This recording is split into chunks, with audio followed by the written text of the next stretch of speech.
ആത്മബന്ധുക്കൾക്ക് വിനീതമായ നമസ്കാരം. നമ്മുടെ മനസ്സിലെ എല്ലാ സങ്കല്പങ്ങളും കെട്ടടങ്ങുമ്പോഴാണ് ആത്മസ്വരൂപം വ്യക്തമായി നമുക്ക് മനസ്സിലാവുക. അത് ദൂരത്തൊന്നുമല്ല, അതടുത്താണ്. അതാണ് താനെന്ന പരമസത്യം ആ നിമിഷത്തിൽ നമുക്ക് ബോധ്യമാകുന്നതുമാണ്.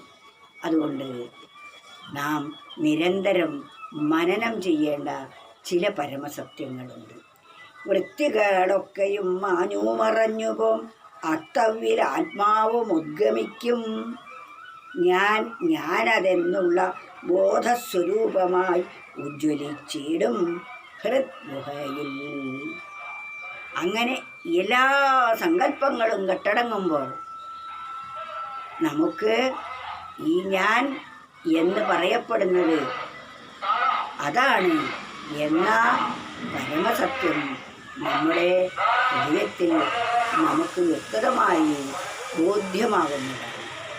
സ്വപ്നം കണ്ട് ഉണർന്ന ഒരാൾക്ക് സ്വപ്നം അസത്യമാണ് എന്ന് ആരും പറഞ്ഞു കൊടുക്കേണ്ടതായിട്ടില്ല.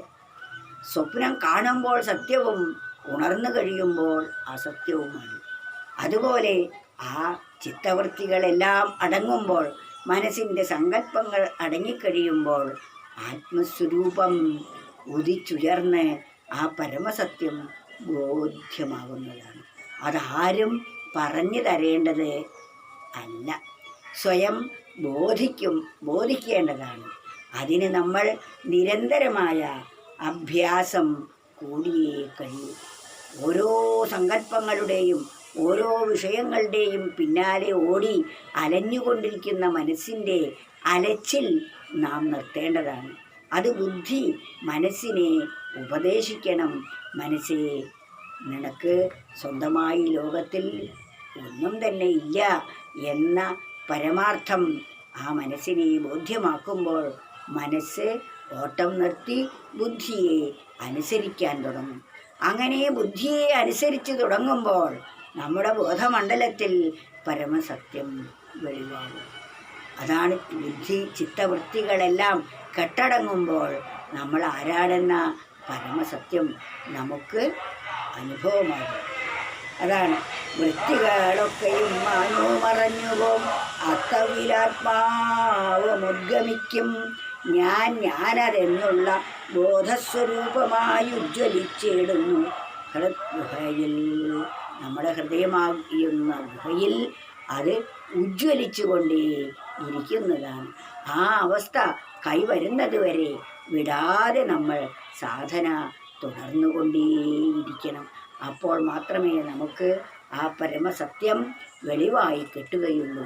ഇതറിയാൻ വേണ്ടിയാണ് ഈ മർത്യദേഹം നമുക്ക് തന്നിരിക്കുന്നത്. ഈ ദേഹത്തിൽ ഇരുന്നു കൊണ്ട് മാത്രമേ ആത്മാവിൻ്റെ മഹിമ അല്ലെങ്കിൽ ഈശ്വരൻ്റെ മഹത്വം എന്താണെന്ന് ബോധിക്കാൻ സാധിക്കുകയുള്ളൂ. അത് ബോധിക്കാൻ വേണ്ടിയാണ് നമുക്ക് ഓരോരുത്തർക്കും മനുഷ്യദേഹം തന്നിരിക്കുന്നത്.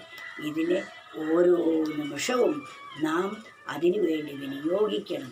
കൃമിജന്മത്തിലുമെളുതായി വരുമീ വിഷയസുഖം വദ നാരായണ ജയം. കിമപി വിചാരിച്ചിടുകിൽ മാനുഷജന്മനി വേണം മുക്തി വരേണ്ടുകിൽ. കൃമിജന്മത്തിലുമെളുതായി വരുമീ വിഷയസുഖം വദ നാരായണ ജയം. ഈ വിഷയസുഖങ്ങളൊക്കെ മറ്റ് ഏത് കൃമിക്കും അനുഭവിക്കാൻ സാധിക്കുന്നതാണ്. എന്നാൽ ഈ പരമമായ സത്യാവസ്ഥ ബോധിക്കാൻ മർത്യദേഹത്തിന് മാത്രമേ സാധിക്കുകയുള്ളൂ. മഹാഭാഗ്യം കൊണ്ട് സുഹൃതാധിക്യത്താൽ നമ്മൾക്കിപ്പോൾ മർത്യദേഹം കിട്ടിയിരിക്കുന്നു. ഈ ദേഹത്തിൽ ഇരുന്നു കൊണ്ട് നാം ആ പരമസത്യം അറിയാനായിരിക്കണം ഓരോ സെക്കൻഡും വിനിയോഗിക്കേണ്ടത്. അപ്പോൾ മാത്രമേ നമ്മുടെ ജീവിതം ധന്യധന്യമായി തീരുകയുള്ളൂ.